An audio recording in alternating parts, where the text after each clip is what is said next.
YouTube? It's your boy Q the Flow, Q the Influencer. We're about to go to this Notre event, man. Pretty dope. You know, they do these community talks, man, where they try to bring the community together and give you insight to really cool stuff that people in the industry have been doing. So we're about to check it out, man. I'll meet you all in there. Let's get it, gang.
My name is Chuck Anderson.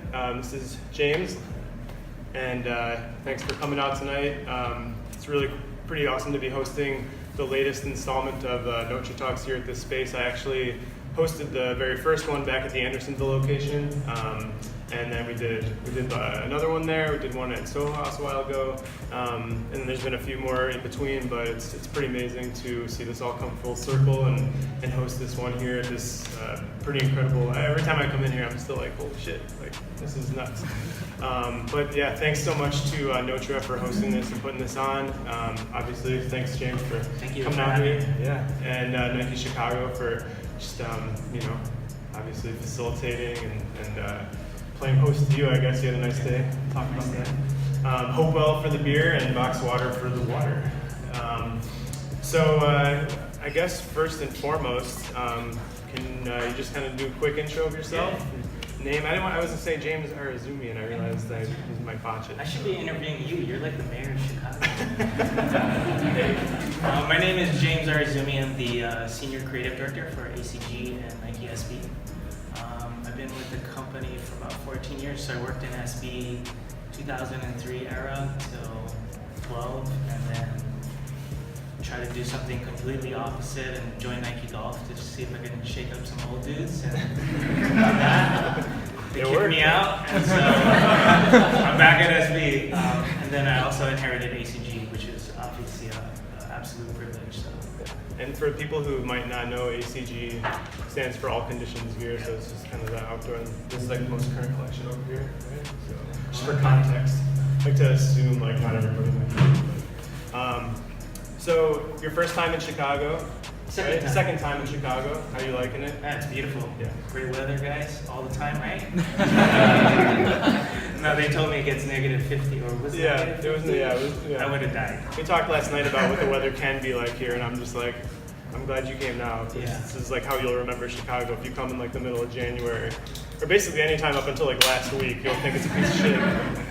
So I live in Portland now, and it rains all the time. I moved up from LA, living in LA for so many years, and then I'm from Hawaii originally. But yes, if it was -40, it would not be that happy. So on that note, being from Hawaii, then having lived in LA, then obviously being in Portland now, and then all the different places your travels have taken you, just talk a little bit about your background, kind of where you came from. You know, I like to always talk to people about their childhood and kind of like what informed, what got you to the place you're in today. So, you know, having been from Hawaii, do you feel like an impact of where you're from? Of course you do, but like what are the ways that it really shows up, you know, kind of what you're doing now, and then, you know, being in Portland? So I grew up in Hawaii in like the 80s. Saw that water fountain, married with children, was a huge part of my life. So I was like, hey, I remember this water fountain from somewhere. But I grew up in Hawaii, skateboarded. Everyone in Hawaii surfs, so I did the opposite. Can you surf? Yeah. Okay. I learned to surf in California. But so I grew up skateboarding. It was something my dad didn't know how to do, so I thought that was a good thing.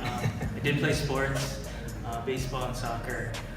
And then I was really into arts, so I really was terrible at math, and I took a lot of art classes, which really back then was, not going to amount to a lot in my parents' eyes. So kind of graduated from high school, and my dad basically was like, you can't live in the islands, I'm going to kick you out, I don't care what you do. So I applied to some random college in California and signed up for architecture. I had no idea what I was in for. My dad is a mechanical engineer, so that was kind of the balance of art and science. So I studied there and practiced architecture in LA for five years of schooling, 2 years of practice. So it was a good career. But I think to rewind to the Hawaii thing, I think skateboarding has really sort of defined sort of my career and my life's path. Especially during the 80s, now it's really cool to skateboard, but in the 80s you might as well be in a band or play Dungeons and Dragons or something. But yeah, it was on the low scale of the cool totem pole. But I think what I learned was kind of what every skateboarder would say was, learn how to recontextualize the world around you, make it yours. And so I think, even going into architecture, I never looked at it the same way as the other students did, and it was really about like flipping everything on its head, so to speak. So after architecture school, I practiced in LA. I worked on a building in downtown LA, a cathedral off the 101 near the Frank Gehry building. And once were you with a firm at the time? I was with a firm, yeah. Leo A. Daly was one of the biggest firms in LA. And once that project finished, I decided, it wasn't for me, so I quit. Tried to redefine myself, tried to apply for the airlines, be a steward so I could fly around the world and just hang out. It was a terrible idea. Did you do that? You did? I didn't make the cut. It's probably a good thing. My dad stopped talking to me for like 6 months. It was all good. Because I had a great career in architecture. So, and then after that I ended up working at Neiman Marcus. I did window display visual design in Beverly Hills. It's kind of where I discovered fashion, product design, and everything in between. So it was a great year there, and I moved to New York to sort of study industrial design and prep. And so while I was out there, the cool thing is studying architecture. I don't know if any of you have studied architecture. I know it's a cool thing to say now, but it wasn't that cool when I was studying because I didn't sleep for 5 years. But architecture was really great because you had to learn a lot about everything. We learned philosophy, engineering, science, history of art, architecture, psychology, theory, as well as design courses. So I look at it as sort of the mother of all design. So going into anything I did after that, I knew I could sort of tackle it in so many ways. And so that training in conjunction with skateboarding really set me up to sort of have these tools to do the jobs I do now, which is basically take a lot of different disparate parts that don't seem like they go together and kind of bring it together. It's kind of like what architecture is. Context of the city, the people that occupy it, materials, engineering, structures, it's all these things. So that has really helped. So after architecture, I was there for September 11th, moved back to LA, worked for a shoe company called Clay Footwear. So they were just starting. two cats there took me under the wing. I had no idea what shoes were. And you said at one point we were working with dudes that said like how many. They asked you about like a shoe collection. Yeah. You're like, I have like 4. Yeah. Right? So I had no idea what sneakerheads were, and I literally only had slippers most of my life, which are, I think they call flip-flops here. But, so I had 4 pairs of shoes in New York, and the guy's like, yo, you collect sneakers? I was like, yeah, I got 4 pairs. That's like 100 or 1,000? I got 4,000 pairs. I was like, why do you have so many shoes? So I kind of learned really quickly what sneaker collecting was about and just the whole industry. So moved to LA, learned how to design shoes. That company had sort of, things with the founders or the financial dudes, and so I ended up working for Lakai. So come full circle, I had to quit skateboarding because I was supposed to grow up and like get a real job, and then having to work with like the best idols that I grew up skating, to Mike Carroll, Rick Howard, like all these greats. So I ended up working there. Nike skateboarding was starting. There was Xavier prior, and someone emailed me. There was a website back in the day called Coraflot where like designers would post their stuff, and some recruiter from Nike emailed me, and I thought it was a joke. I was like, who's this? It's not funny. It was actually a recruiter at Nike. So they flew me out. I checked it out, and I was kind of not into it. The campus is really big, real corporate-y. Intimidating at first, right? Yeah, it reminded me a lot of the architecture firm I worked at, like workstations and cubicles. And then I remember walking down the hall, and then it just got real cluttered, and there was like boxes everywhere, and it was real disheveled. And they're like, oh, this is the skate office. I was like, okay, I can work here. So it was really cool. And at the time, it was probably like nine people there. So it was really a great experience. Sandy Bodecker, rest in peace. He really ran the whole operation and really sort of grandfathered us into the company. So I technically haven't worked at Nike that long because skateboarding was such a different experience from working at big Nike. So what's the full timeline? I don't know if I think my mic's off, so I'll yell. If it seems like I'm yelling, that's why. But so the full time you've been at Nike though is 14, 15? Yeah, I stopped counting. Long Yeah. time. I told myself I'd only be there for 2. It didn't work out. Yeah. So you've been in all different departments, all different kind of facets of it, different ranges of sport.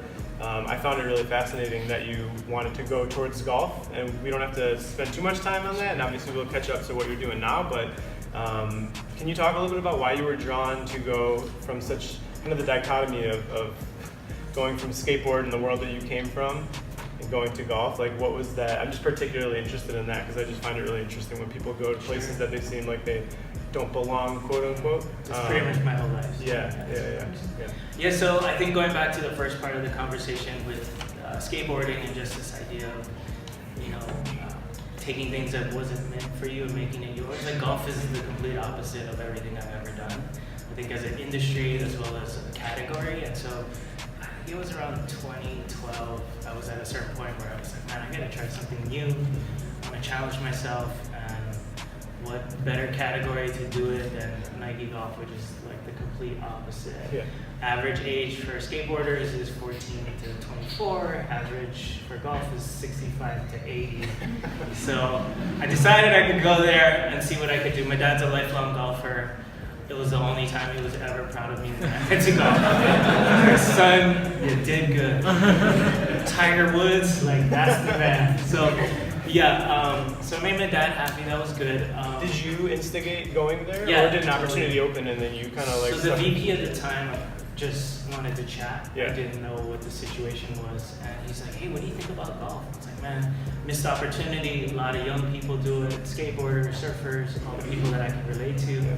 There's a lot of similarities to it, but I feel like the industry wasn't talking to it. And so my whole approach was basically, how do we open the aperture of who is a golfer and what they need to look like, and really flip the script. So the idea was to make gear that looked great, that people would want to wear, eventually go out and go play the game. Yeah. Because it's actually really democratic sport. Everyone can play it. There is barrier to entry through prices. There's public ranges around, but I mean, that's actually a good segue, because that was the first time I almost got fired because we were pushing it too hard in golf. That was, I got a big talking to from the big big dogs and said, "Dude, you're messing up. Like we're gonna have to do something." So I stayed longer to prove that I could fix it, but it was a good experience for me because I felt like I grew a lot. Obviously, working in an industry that I've never worked before, but some of you may or may not see, we did some crazy grass shoot for golf, which people were really bummed about or happy.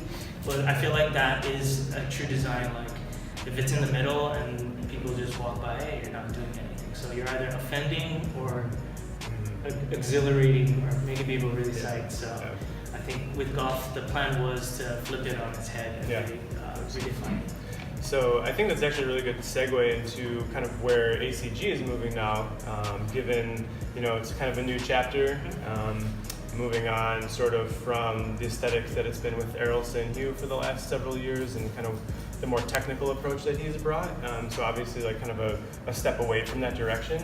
And tapping into you seems like a natural fit, for the brand to go to someone who has a track record of going in and understanding what it looks like to flip the script a little bit and kind of invite new people in that haven't been exposed to the brand before. Sure.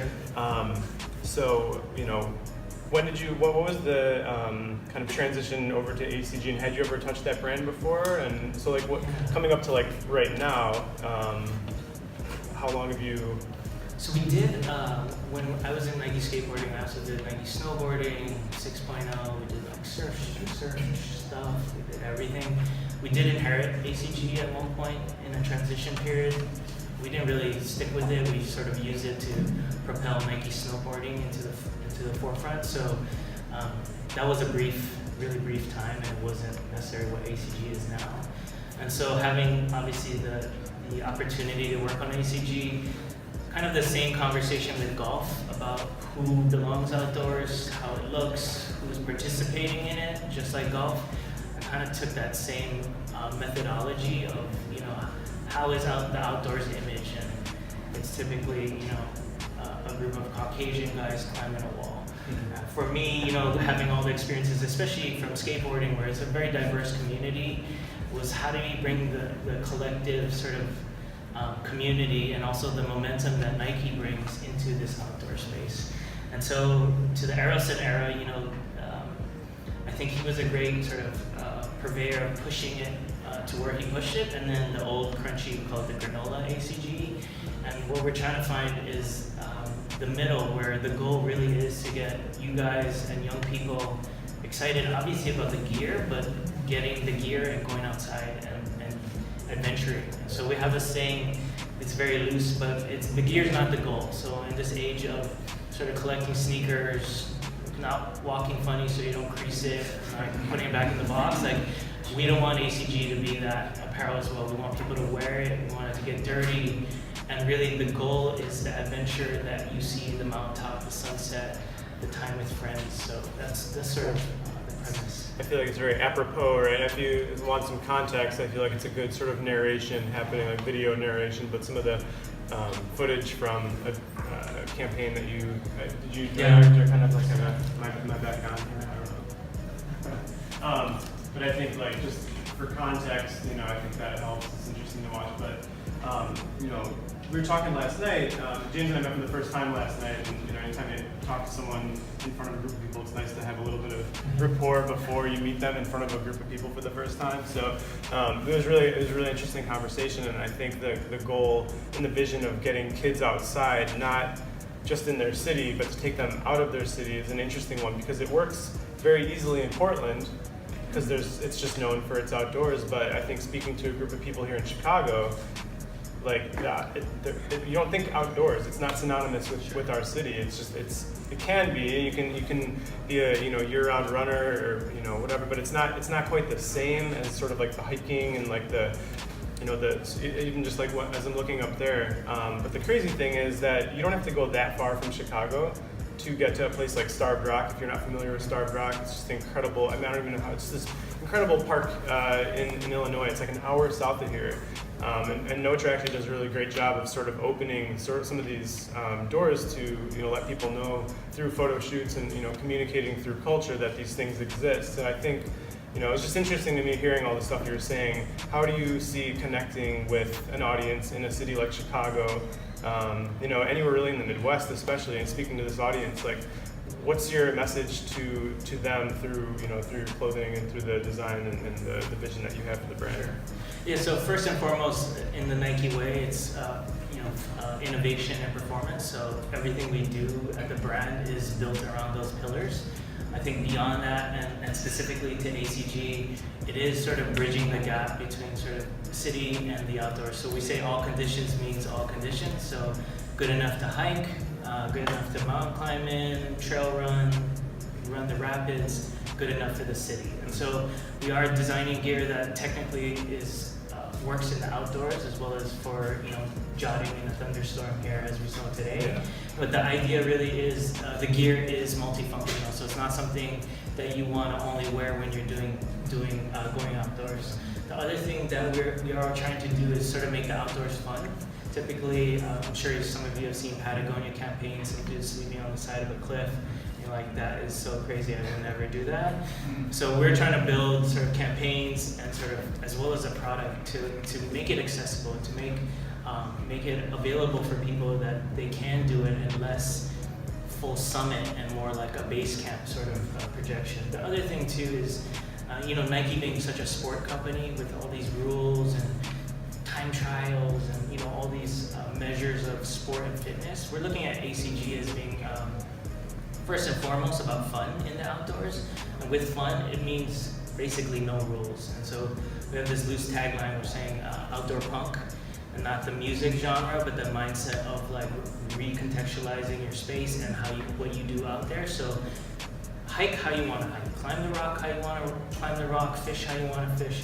And this idea that there's no rules. And for young people and for city people, I think it's really important to say that there is no right or wrong to do it out there. We want to image the brand, how we talk, and the people that we sort of put in the campaigns to be heroes for the people that are about to do it or have never done it. So it's really, we look at ourselves as opening the aperture, like I mentioned in golf, and creating this bridge category that people will want to go outside and explore.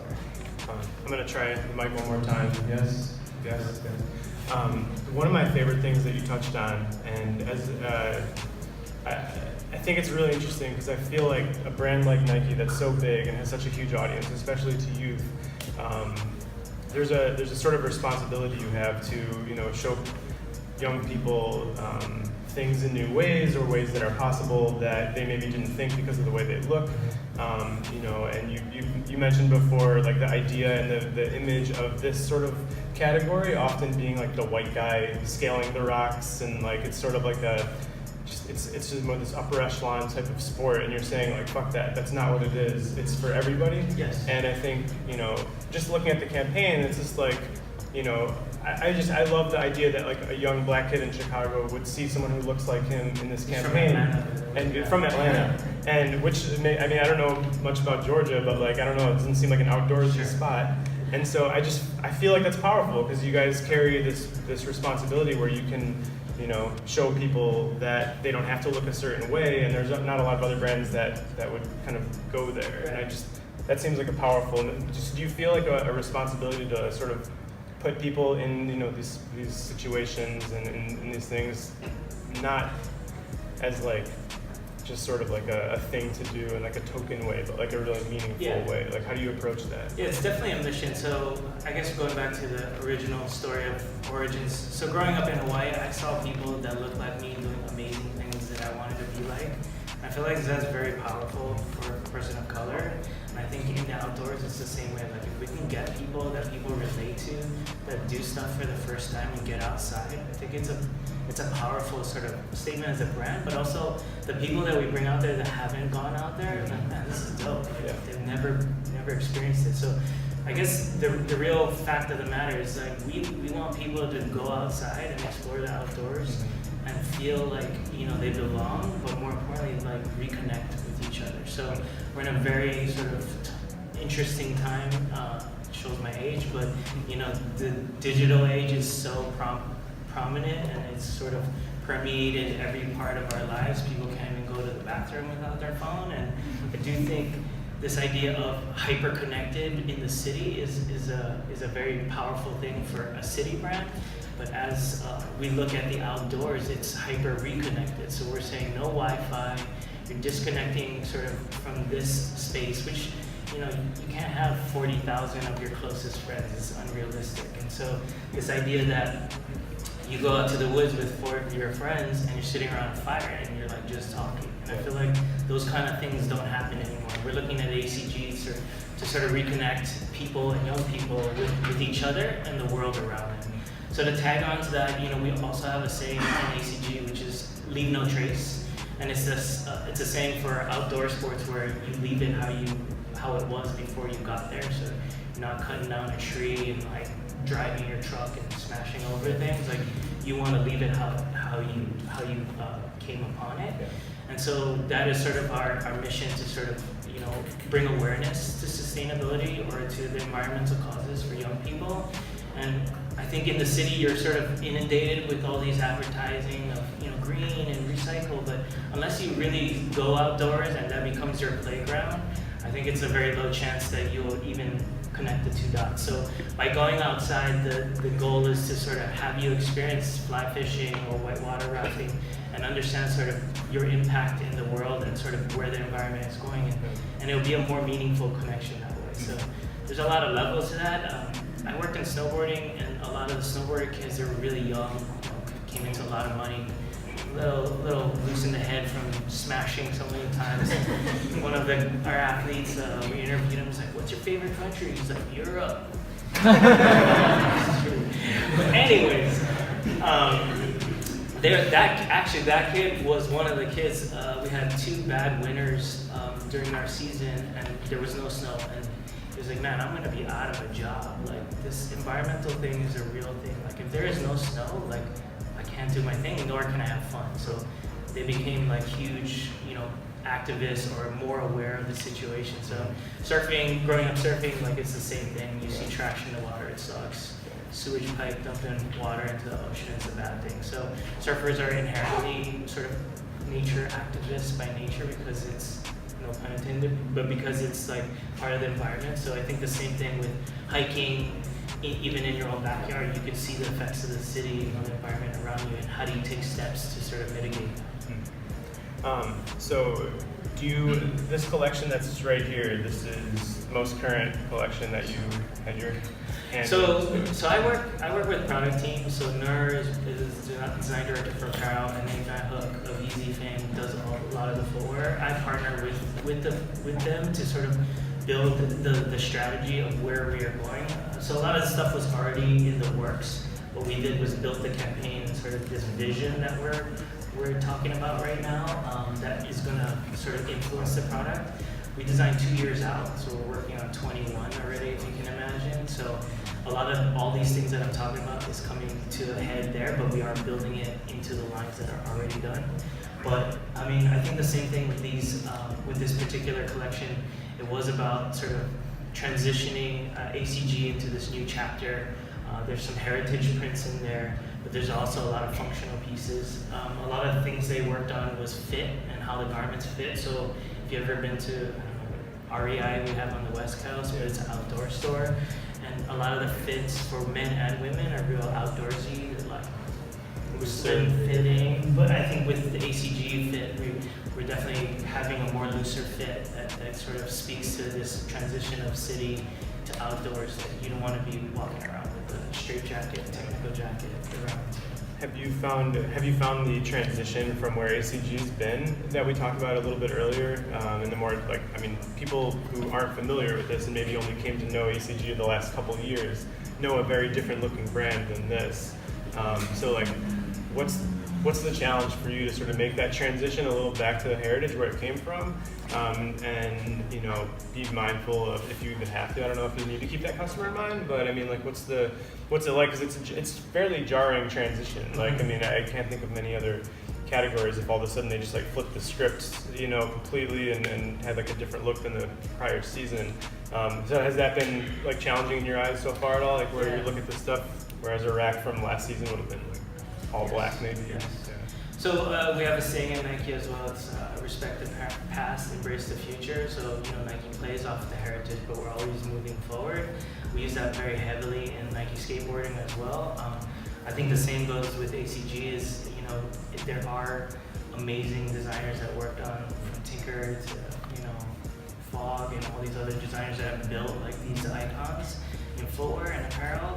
And so as we move forward, we still want to embrace that and not totally depart from it, but how do we bring a modern aesthetic to the campaign, and also how we design the clothes in a way that really works for what I said. So it is about focusing on city kids and city people and what their lives are like, and sort of bringing them to the outdoors, where other categories I can only guess, specifically talking to people that are already outdoors doing that kind of stuff. North Face and Mountain Hardwear, I can assume that their base is really that pro climber and that guy that's a pro fly fisherman.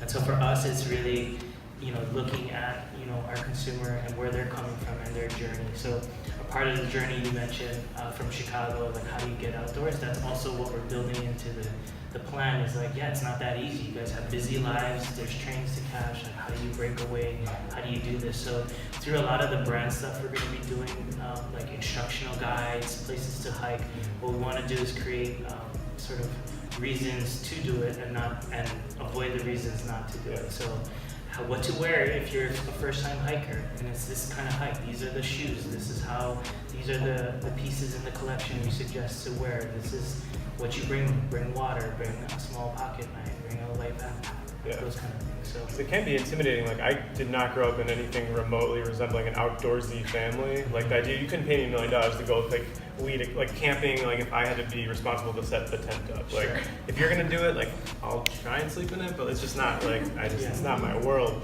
But like, I feel like that's something that is just like what I have kind of known, because that's where it came from. But if someone introduced it to me in a new context, like the first thing you talked about was what you enjoy doing is recontextualizing things, looking at things in a different light, presenting them to a new audience, and being a catalyst to share something that you really enjoy with people in a way they maybe have never seen it before. I've sort of had that firsthand. So my really good friend who runs a gallery and a bunch of businesses in Portland, Jordan, he's from New York, Dominican Chinese kid, never camped. I think 4 years ago, I was like, let's go to Burning Man. Never been. We have no tickets. We just drive the van out there and see if we can scalp a ticket and get in. So that was how I got him in the van. Yeah. Obviously, we weren't able to go to Burning Man. There's a lot of preparation involved than the week before. But we went on a 3-week.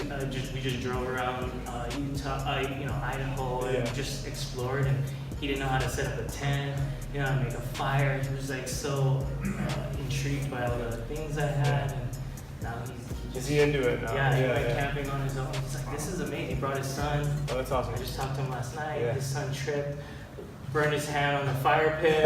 Never go camping. Blisters all over, but it's like, I'm like, well, he'll learn now. Yeah, that's awesome. But I mean, really, it is like getting out there. And like the first time we took him out there, I mean, we didn't bathe for 4 days. We're digging holes to go to the bathroom. It was like super real. Yeah.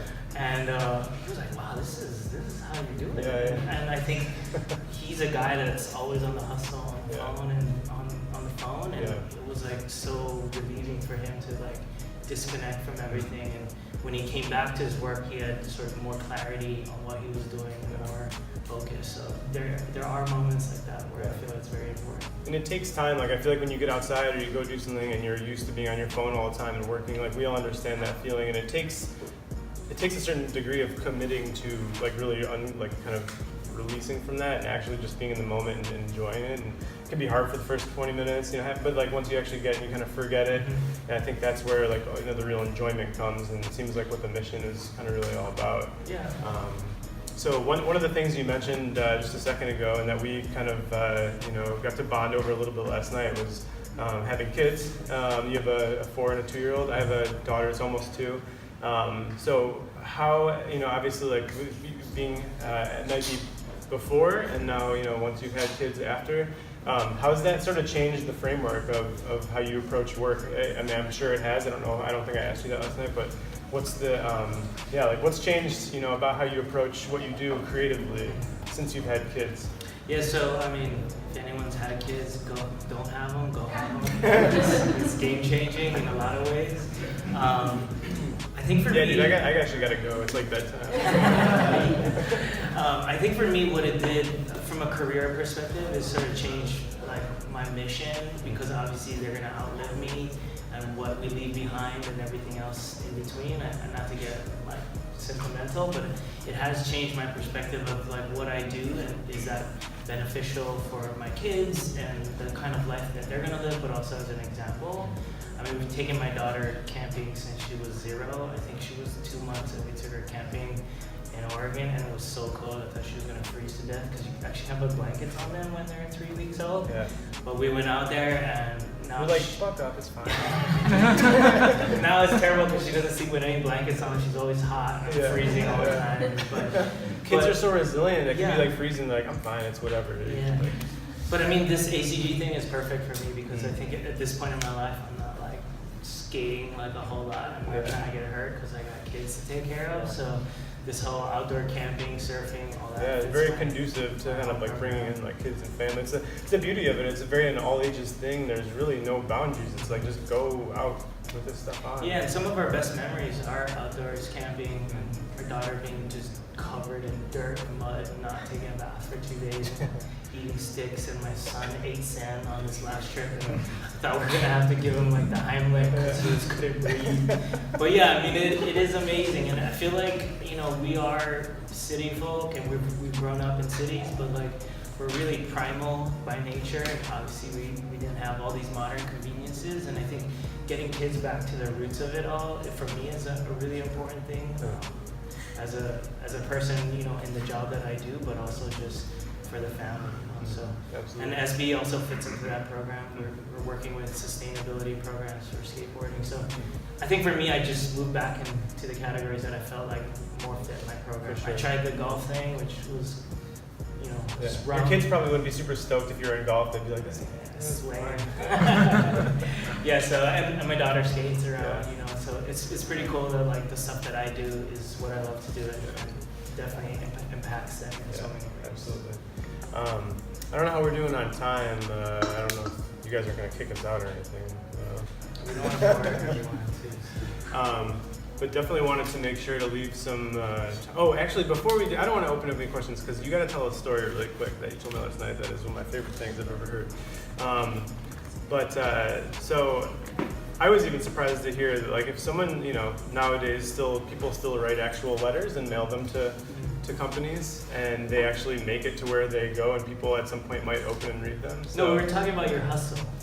What? Of how you got all your jobs. You were just guessing emails. Guessing emails in 2000s to get people to respond to you. The context of just like reaching out to somebody and not being sure if they're gonna get back to you or not, whether it's email or snail mail or like however it's gonna go. Yeah, but when you did the Brilliance, you were like trying to get people for jobs. Yeah, absolutely. I'm trying to like show. Am I allowed to like? I don't want to talk like you've been like the easiest interview. Just kind of like said all the stuff I was gonna ask. I'm like checked all the boxes. But he was talking about back in the day, 2000s. That's his rule. It's been 10 it's years. like 20 years ago. 20 years. Yeah. Shit. So, but he People was here that saying, weren't born yet. he's like, yeah, I tried to email so and so at where. ESPN. So just the context was just so I'm 34, and I feel like the reference for me, like my reference point of like the relationship to the internet in my lifetime is that it intersected my life like at the midway point, like for the age I am now, like when I was like 14 or so, you know, like that's kind of when the internet, 15, 16, became a thing. So it wasn't saturated the way it is today. There was not even the term social media, you know, like there's no DM, that just wasn't a thing.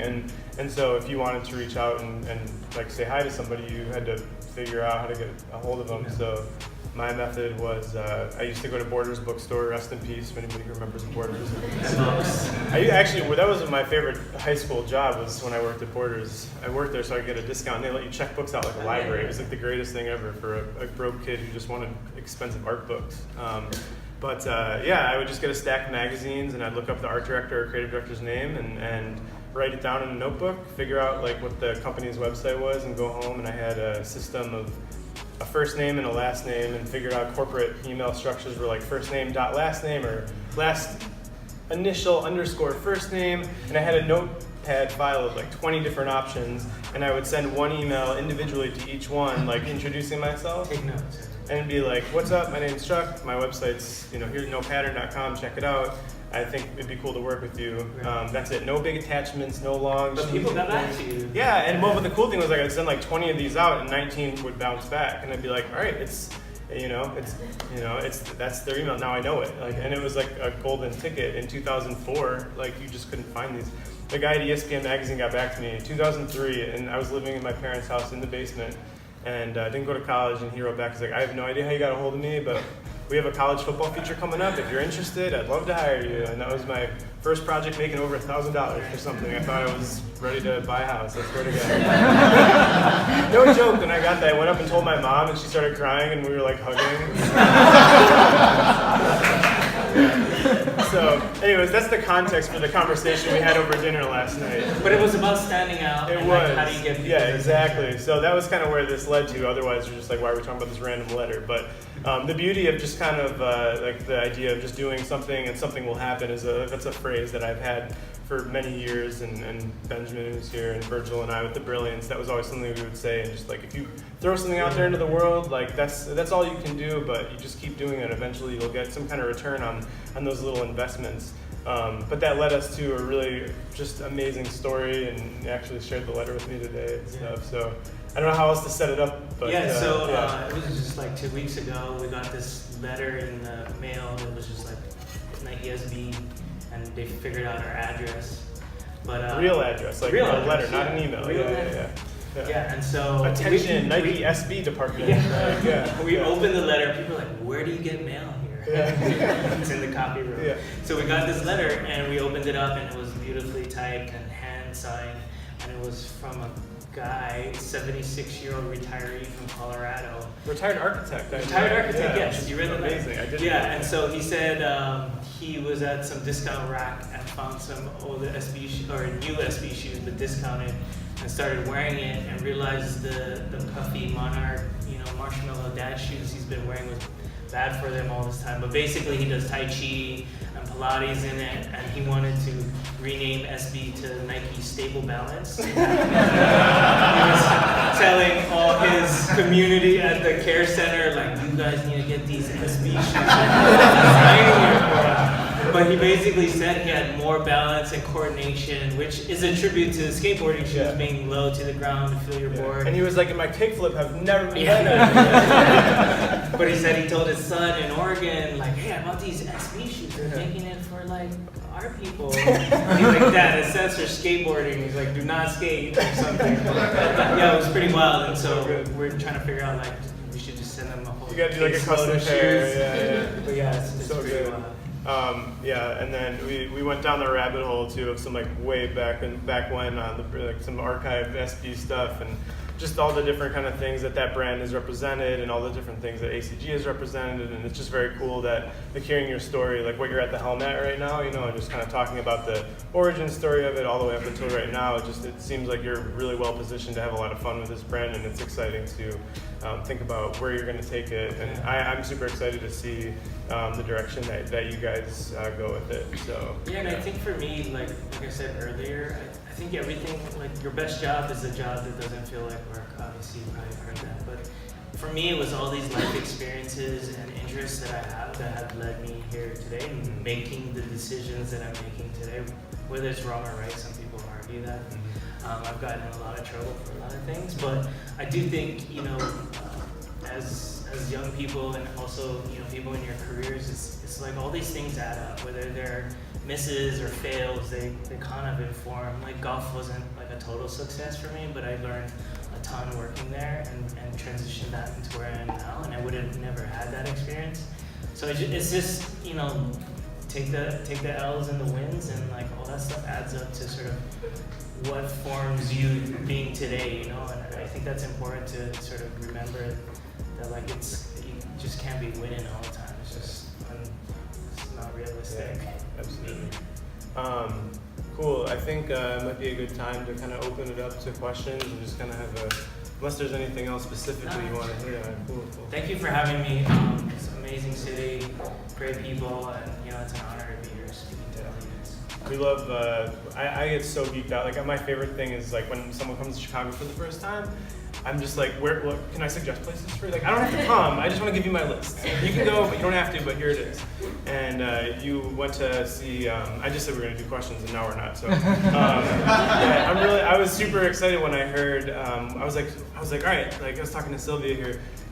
This is Sylvia, by the way, from Nike. She's been kind of with the burner phone and the real one. I'm live streaming for now. But I think I was excited when I heard what you wanted to do when you came here, which is go see some Frank Lloyd Wright stuff. So I said, you have to go to his home studio in Oak Park. Like I've done it. It's fantastic. You know, and you did that today. How was that experience? Yes. You've been to a lot of his places. In California, there's a bunch of his places, and when I studied in New York, we kind of saw a bunch of stuff out there. But I think I messaged you. The amazing part, if you guys haven't seen the house, it was kind of like this, like I just mentioned earlier, this work in progress. So he bought a house in Oak Park, right? Yep. And it had an existing house. It was his first house that he built, and you could see some of the things that he ended up being very famous for later, but he also had additions onto the house, so his style was changing in every part of the house, where he was honing sort of his technique, his sort of influences, and what he ultimately became famous for. But the house is not very cohesive in that manner, like lives and people's careers.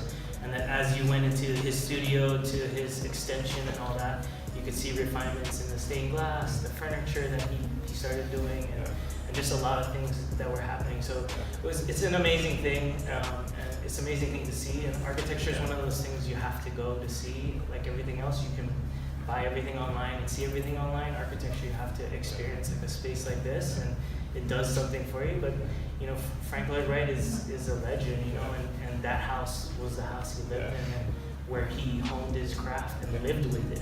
I mean, there's something to design stuff for other people and be like, that's their problem. Yeah. But to have to live with your creation, it takes another kind of person. Yeah, absolutely. And I actually like, in the spirit of like encouraging people to go out and get outside and all that stuff, it's like similarly, there's these gems in like right around where we are right now that like have been there forever, but like you might think are like not cool or whatever, or like have never been on your radar, and it's like that place is like it's like a 25-minute drive, or like, you know, it's like it's not that far, and it's really great. So I think even like hearing you talk, and you went to Taliesin West in Arizona recently, which is another Frank Lloyd Wright place. Which if you ever go to Arizona, Phoenix area, Scottsdale area in Arizona, there's a Frank Lloyd Wright called Taliesin West, and it is just incredible. So yeah. But yeah, I think, did you have pizza or any, oh, you didn't know, you wouldn't have had pizza. No, you wouldn't have pizza. Okay. Any notable food today? What did I have? I can't even remember. Deconstructed burrito. Oh, at Lula Cafe, yeah. Okay. Yeah, the food's really good. Yeah. When people come to Chicago that aren't... I can't have pizza, so. Yeah, right. I'm always like, all right, where'd you go? Was it Plus good? I live in New York, and I like. Yeah, fair enough. Right. Sorry. I'm not going to argue about this.